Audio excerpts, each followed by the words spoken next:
श्री स्वामी समर्थ. नमस्कार. आज आपण ह्या व्हिडिओमध्ये गुढीपाडव्याच्या दिवशी कोणत्या रंगाची साडी नेसू नयेत आणि गुढीपाडव्याच्या दिवशी कोणते 5 शुभ रंग आहेत याविषयी आजच्या व्हिडिओमध्ये माहिती घेणार आहोत.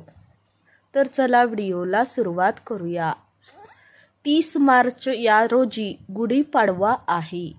हिंदू नवीन वर्षाची सुरुवातच गुढीपाडव्यापासून सुरू होते.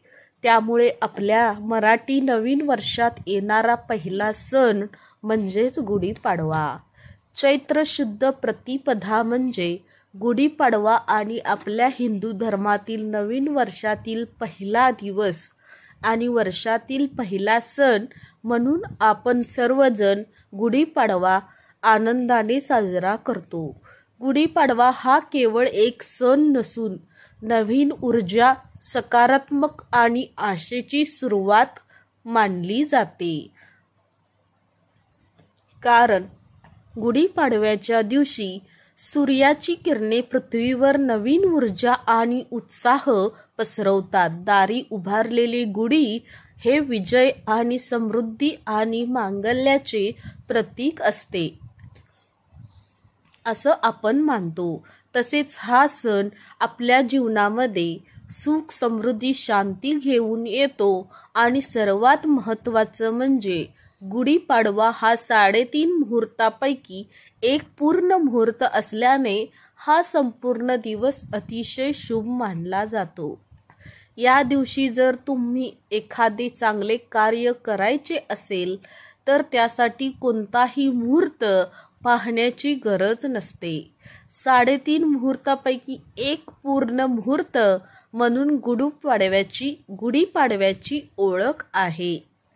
त्यामुळे तुम्ही या दिवशी कोणतेही वस्तू खरेदी, नवीन व्यवसाय, नवीन उपक्रम प्रारंभ, सोने खरेदी, वाहन खरेदी, घर खरेदी इत्यादी सर्व गोष्टी या दिवशी करू शकता.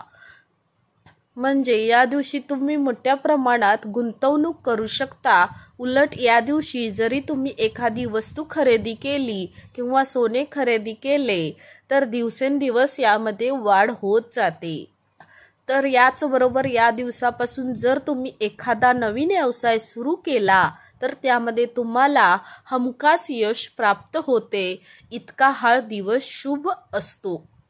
गुढीपाडव्याचे महत्त्व सांगायचं झालं तर याच दिवशी ब्रह्मदेवाने सृष्टीची निर्मिती केली आणि याच दिवशी प्रभू श्रीरामचंद्र 14 वर्षाचा वनवास भोगून अयोध्या नगरीत परत आले आणि लोकांनी त्यावेळी मोठ्या आनंदाने घरोघरी तोरण बांधली, घरोघरी गुढ्या उभारल्या आणि आनंद उत्सव साजरा केला. तोच हा दिवस म्हणजे गुढीपाडवा आणि तेव्हापासून ही गुढी उभारण्याची परंपरा सुरू झाली. गुढीपाडव्याच्या दिवशी दारात गुढी उभारून किंवा अंगणात गुढी उभारून तिची पूजा केली जाते. गुढी उभारण्यासाठी वेगवेगळ्या साहित्याचा वापर केला जातो, जसे की बांबूची काठी, तांब्याचा कलश, कडुलिंबाची डहाळी, साखरेचा गाठी, हार. पण त्यापैकीच एक महत्त्वाचं म्हणजे साहित्य, ते आहे साडी.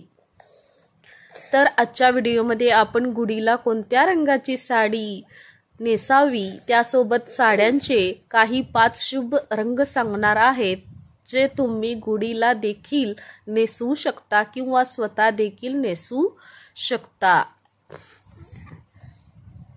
त्यासोबतच आपण गुढीला कोणत्या रंगाची साडी चुकूनही नेसवायची नाही याबद्दल माहिती आजच्या व्हिडिओमध्ये बघणार आहोत. जर व्हिडिओमध्ये तुम्ही नवीन असाल तर प्लीज चॅनलला लाईक करा. आपल्या हिंदू धर्मामध्ये प्रत्येक रंगामध्ये एक वेगळं आणि अनन्यसाधारण महत्त्व आहे. कारण प्रत्येक रंग आपल्याला एक वेगळी ऊर्जा प्रदान करतो. काही रंग सकारात्मक शुभदायी लहरी प्रदान करत असतात आणि काही रंग अशुभ मानले जातात, नकारात्मकतेचं प्रतीक मानलं जातं. पण आपल्या हिंदू धर्मामध्ये असे काही 4-5 रंग आहेत की ते खूप शुभ मानले जाते. प्रत्येक कार्यासाठी किंवा देवकार्यासाठी हे रंग आपण वापरतो. काही रंगामुळे आपण जीवनामध्ये सकारात्मक ऊर्जा निर्माण होते. तर ते 4-5 रंग आहे. त्यापैकी एका रंगाची साडी तुम्ही गुढीला नेसवू शकता. त्यासोबतच अनेकांच्या मनामध्ये असा देखील प्रश्न येतो की गुढीसाठी साडी नवीनच आणावी का?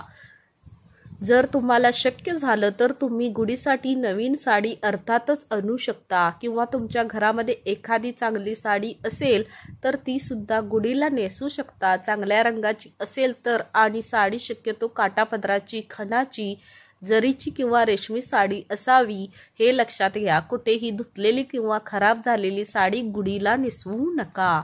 एखादे वेळेस तुम्ही घातलेली साडी असेल पण धुतलेली नसेल तरीही नेसवली तरीही चालेल, कारण प्रत्येक जण नवीनच साडी आणू शकत नसेल तर तुम्ही अशा पद्धतीने फक्त धुतलेले नाही पण घातलेली आहे अशी साडी गुढीला नेसवलं तरी चालेल. तर गुढीला साडी नेसवण्यासाठी पहिला आणि सर्वात शुभ रंग म्हणजे केशरी, कारण गुढी हे ध्वजाचे प्रतीक आहे.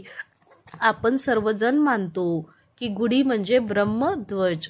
त्यामुळे केशरी साडी जर तुमच्याकडे असेल तर त्यामध्ये रेशमी, काठापदराची किंवा खणाची अशा प्रकारची असली तरीही चालू शकते. केशरी रंग हा खूप शुभ रंग आहे. केशरी रंगामधून खूप सकारात्मक ऊर्जा प्रवाहित होते. त्यासोबतच केशरी रंग हा सूर्योदय आणि सूर्यास्ताचा रंग आहे. हा रंग त्याग, ज्ञान आणि शुद्धता आणि सेवेचा प्रतीक आहे. केशरी रंग दैवी शक्तीचे प्रतिनिधित्व करतो. याशिवाय आपलं ज्ञान परंपरेतही अग्नीला खूप महत्त्व आहे, जो अंधकार आणि वाईटचा नाश करतो. त्यामध्ये लाल, पिवळा, भगवा रंग दिसतो, जो अंधारातून प्रकाशाकडे मार्ग दाखवतो. अशा प्रकारे या केशरी रंगाचे महत्त्व पाहता तुम्ही गुढीला केशरी रंगाची साडी मात्र अवश्य नेसवू शकता. हा रंग पाहिल्याने तुम्हाला नक्कीच सकारात्मक ऊर्जा आणि आनंद मिळेल. दुसरा शुभ रंग सांगायचं झालं तर त्याचा संबंधित लाल रंग सुद्धा आपल्या हिंदू धर्मामध्ये अतिशय शुभ मानला जातो. आपण कोणतीही पूजा मांडताना किंवा रोजची देवाची पूजा करताना शक्यतो लाल रंगाचे वस्त्र वापरतो, कारण माता लक्ष्मीला लाल रंग अतिशय प्रिय आहे. आपल्या सौभाग्यामधील कुंकू हे सुद्धा लाल रंगाचा असतो. लाल रंग उत्साह, सौंदर्य, उमंग, धैर्य आणि नवीन जीवनाचे प्रतीक आहे.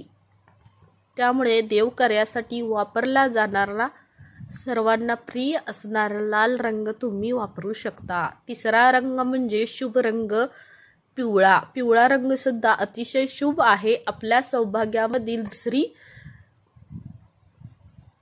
बाजू आहे. त्यानंतरचा सर्वात महत्त्वाचा आणि शुभ रंग म्हणजे हिरवा रंग. हा सौभाग्याचे प्रतीक मानला जातो. त्यामुळे हिरवा रंग हा तुम्ही नक्कीच गुढीला साडी नेसवू शकता. हिरवा रंग हा निसर्गाशी संबंधित असल्यामुळे एक वेगळी